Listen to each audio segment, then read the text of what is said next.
Starting with Maya 2017, Maya users will find that Arnold is now your default interactive renderer and can be found in the render settings as well as in a variety of other locations with your Maya tools.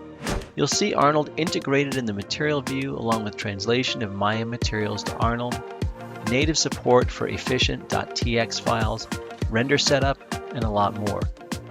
Maya users will now be able to utilize the Arnold render view, which brings incredible new live render functionality that updates in real time with every scene change, including lighting, materials, camera, and much more.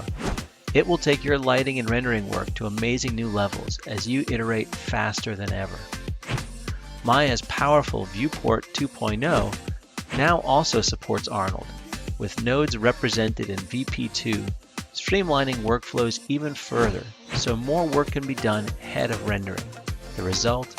Better looking images even faster. For more information on Arnold and Maya 2017, visit www.autodesk.com/Maya.